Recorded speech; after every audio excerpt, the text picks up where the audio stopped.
আসসালামু আলাইকুম। আমরা এখন আসছি বন্দর উপজেলার রাজবাড়ি, যেখানে আমরা আরও আগের থেকে আসবো ভেবেছিলাম, কিন্তু আসা হয়নি। এবার একটি সাহিত্য সভায় আসছি। আমাদের এরকমই একটা নিয়ম যে আমরা যেখানে সাহিত্য সভায় যাই সেখানে একটা সাহিত্য ট্যুর করে ফেলি, অর্থাৎ কোনো না কোনো কিছু আমরা দেখে আসি। তা বন্দরের অর্থাৎ আমাদের নারায়ণগঞ্জের সদর থেকে উল্টো দিকে আমরা ফেরি নৌকা পার হয়ে আসলাম এখানে রাজবাড়ি। তা রাজবাড়ি খুঁজতে খুঁজতে কেউ বলতে পারে না, রাজবাড়ি বলতে পারে কিন্তু বিল্ডিংটা বলতে পারে না। ছোট্ট একটা বাচ্চা আর হচ্ছে কমল, ওই দেখেন ওই বাচ্চা দুটো চিনিয়ে নিয়ে আসলো এখানে আমাদেরকে যে এটা হচ্ছে রাজবাড়ি।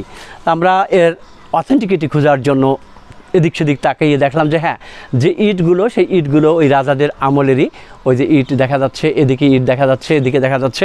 আমার সাথে আছে ছড়াকার আতিক হেলাল ভাই এবং আছেন শফিকুল আলম টিটন।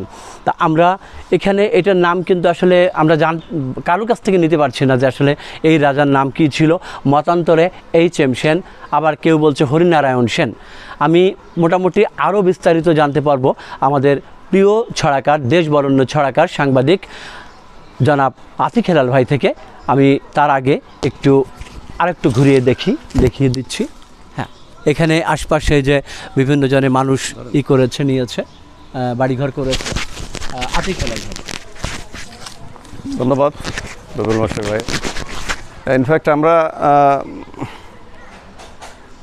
এটা নারায়ণগঞ্জের যে ঐতিহ্যবাহী একটা এলাকা, প্রাচ্যের ডান্ডি নামে পরিচিত নারায়ণগঞ্জের বন্দর, ওই পাশে নারায়ণগঞ্জ বন্দর লঞ্চঘাট, নারায়ণগঞ্জ লঞ্চঘাট থেকে আমরা এই পাশে এলাম বন্দর উপজেলা। এটা পূর্ব পাশে উপজেলায় ঢুকে আমরা সাবদি এলাকায় যাব আর একটু দূরে। তো পথে একটা রাজবাড়ি বলে জায়গা আছে, আমরা শুনেছিলাম। এলাকার জনশ্রুতি এরকমই যে রাজবাড়ি এলাকা হিসেবে তারা চেনে, কিন্তু কেন এটা রাজবাড়ি এটা কেউ অনুসন্ধান করতে চায় না। কিন্তু অনুসন্ধান করা দরকার। আমরা লোকালিটিতে যেটুকু আলাপ করলাম কেউ বলতে পারছে না, বলে রাজবাড়ি এইটাই, মানে এই জায়গাটা আর কি। সেখানে 10 তলা হাইরাইজ বিল্ডিং হয়েছে এখন, এবং 10 তলা নামেই এখন পরিচিতি। কিন্তু রাজবাড়িটা এখানে আমি দেখছি বড় আপনার মোটা আপনার দেয়াল, যেটা পুরনো আমলের দেয়াল বলেই মনে হয়।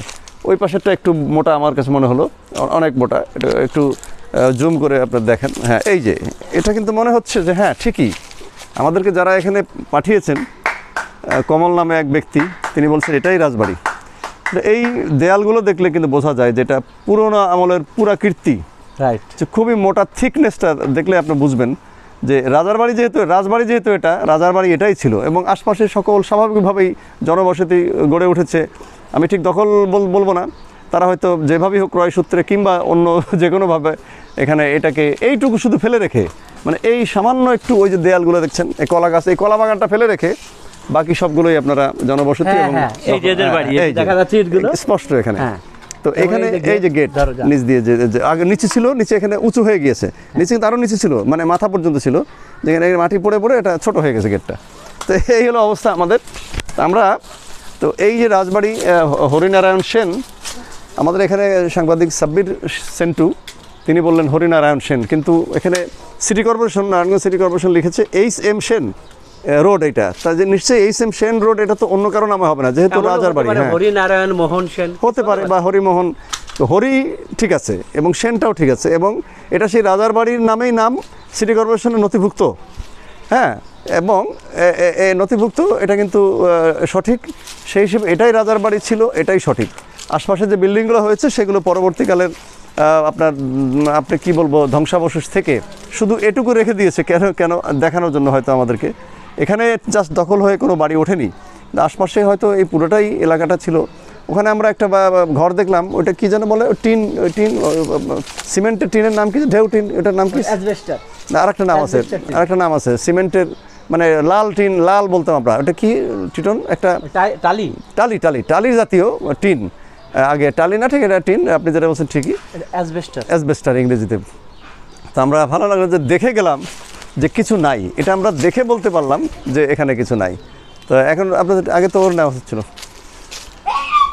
তো যাই হোক, আমরা রাজার বাড়ি থেকে এখন যাবো। হ্যাঁ, আমরা রাজার বাড়ি থেকে এখন বিদায় নেব। আতিক হেলাল ভাই কিছু না বেশ, থাকলেও অনেকে বলেন কিছু নাই, কি যাবেন কেন? তা আমরা হ্যাঁ। কিছু নাইটাই আমি বলবো নিজের চোখে দেখে, কেন নেই সেটা আমরা কিছু নাই, হ্যাঁ। আমরা গিয়ে বলতে পারবো যে না কিছু নাই, কিছু নেই। এখানে এই আছে, দেয়ালটা আছে, এই মাটিটুকু এখানে আছে, এই চিহ্নটুকু আছে, এইটুকু আছে দেখার বিষয়। কিছু কিছু থাকতে হবে তাদের ভাষায় যে কিছু নাই, আমাদের চিন্তায় অনেক কিছু আছে, এইটুকু আমরা করি। এখানে সম্ভবত 2% বা 3% মতো জায়গা এখন আছে, অবশিষ্ট আছে। অর্থাৎ মূল যে বাড়িটা এইটা, এবং সবই একটু ওদিকে দেখান, সামনে। ওই যে ওদিকে ওদিকে আছে, ওদিকে এদিকে দেখান। দেখানো হয়েছে, হ্যাঁ, ওই বাড়িটা, ওই যে অ্যাজবেস্টার যেটা একটু আগে আতিক হেলাল ভাই দেখিয়েছিল, যে ওটাও রাজার বাড়িটা ছিল।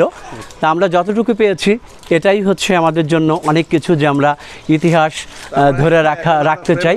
যদি হ্যাঁ, শফিকুল আলম টিটন একটু অসুস্থ তার পায়ে, তারপরও আমাদের সাথে সময় দিচ্ছে। আমরা আসল জায়গায় চলে যাবো এখনই, আমরা বিদায় নিচ্ছি। তা আমরা এখন বিদায় নেব। অনেক ধন্যবাদ ছড়াকার আতিক হেলাল ভাই এবং ছড়াকার শফিকুল আলম টিটন এবং আমি রবিউল মাশরাফি এই রাজবাড়ি থেকে বিদায় নিচ্ছি। আমরা নামটা পরে ক্লিয়ার করে আপনাদেরকে জানিয়ে দেবো। আসসালামু আলাইকুম, ধন্যবাদ।